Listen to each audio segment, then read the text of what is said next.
Doesn't it look great? Having the right monitor is really important, and thankfully I've now got one that does it all.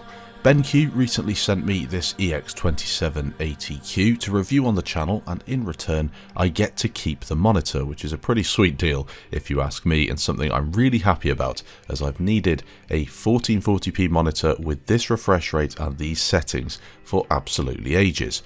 It's a bit of a different sort of video for you today, as you get a rare look into my setup and my workspace with a bit of a desk tour and then a focus on this really cool bit of kit that I would definitely suggest checking out if you're in the market for a new monitor down below. There are some special deals on it. I haven't got any affiliate links or anything like that. It's just purely for you to check out, and if you want to, you can get one from the links. So I would say really that if you're looking for a video that's going to go into some in-depth color tests, contrast ratio measurements, panel uniformity measurements and all this stuff, you're going to have to go to a proper tech channel.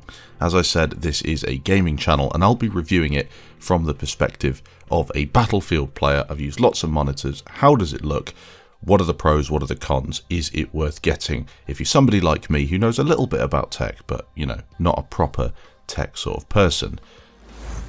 You'll also see a bit of Vermintide 2 in the background, a game that I play loads of. I absolutely love it, and I think that this is another game that benefits from these settings.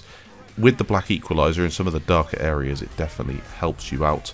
I've included a bit of gameplay in the background, obviously not of the monitor, but it was played on the monitor, if that makes sense.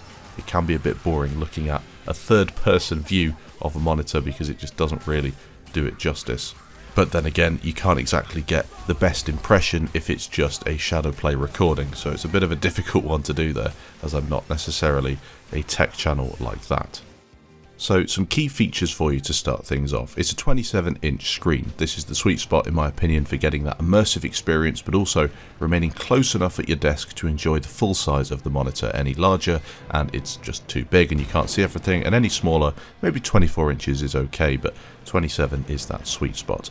Important for me, the ports on the monitor. We've got HDMI version 2, two of those. We've got a display port, USB Type-C and a headphone jack. Really important as well to have that USB Type-C for all of the stuff that I'm using for YouTube. As I said, 27-inch is the best in my opinion at 1440p as well, because you get that really decent pixel density. Most modern graphics cards will push a decent frame rate at 1440p, and Battlefield looks absolutely amazing.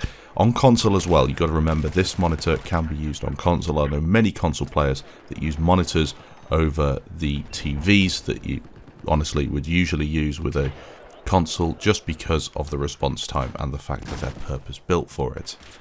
144Hz as well, fantastic. Absolutely love having that smooth experience if I can run Battlefield at 144Hz. Usually I can, definitely Battlefield 4 I can, but BF5 we know it's had some issues. It's an IPS panel as well, so just a little bit of information on that for some people. You've got three sorts of panels, TN, VA and IPS. TN is the worst quality picture wise, but it has really fast frames, so I use a 1080p TN panel. I've loved it, it's amazing, but the color quality is awful, so I can't edit on it. For YouTube I use a monitor quite similar actually to this BENQ one that has started to die. It's an older monitor now, but it's got really good color reproduction, and that's what this BENQ monitor is fantastic at. It just looks really crisp and accurate. Kind of the party piece for this monitor, and you might have heard a bit about it, is the HDRi function. And this is something quite easy to use. You can either use the remote control, which we'll get into in a minute, or just the buttons on the monitor itself, and you can have these out of the box HDR options. I think they look really cool. There's 3 in total that you can pick from, and it changes the way the picture looks. You can get a more saturated color with a few of them, and maybe people will say, well, it's not quite what I wanted. But if you're watching a movie, for me personally, it looks fantastic. On some games like Battlefield 4, if I'm using a thermal scope, it's not really for me. I prefer to use the other options on this monitor, which we'll get into in a second, which are really useful. I can't stress enough how good they are to have in a Battlefield game, but it's definitely awesome that they're there. When I watch a movie or I'm watching a YouTube video, I stick on the HDR mode and it just looks fantastic. In my opinion, I think it looks absolutely great. So a few of the other enhancing features we've got color vibrance, black equalizer, and a game mode. Black equalizer is the standout for me. It increases the visibility in dark scenes, but also doesn't overexpose the bright areas, which is so useful on some Battlefield games, especially Battlefield 5, where visibility is difficult. The black equalizer gives you that advantage, and that's often why some people can see things on BF5 and don't complain, and other people do complain. It's often down to those monitor settings. So, a quick review. What do I like about the monitor? It's super clean visually. I think it looks fantastic. That bronze colour is amazing, and the bezel-less design gives it an ultra clean look. It fits my setup perfectly, which I hope you've enjoyed looking at, and also it has some great, clever cable management system behind in the stand, so you can hide those cables if you don't like looking at them. The colours are great. If you've come over from a TN panel or an older monitor, you'll be blown away by the colours. They are amazing. Hardly any IPS glow or backlight bleed as well, which is a problem I heard some people complain about. I've not seen it. It looks absolutely great, and that's not something I've struggled with. Some things I need a bit more time with, so I can either confirm they're amazing or not very good. They just may be down to me not being good enough at understanding them, and I need a bit more time to change the settings. The HDR profiles, that's one of these things. When enabled, it looks very sharp, sometimes a bit too sharp. This is almost certainly down to me getting the settings wrong, as there are many options and these things take time to get right. But honestly, with HDR turned off, the monitor looks fantastic, so that's the way I'll be using it into the future.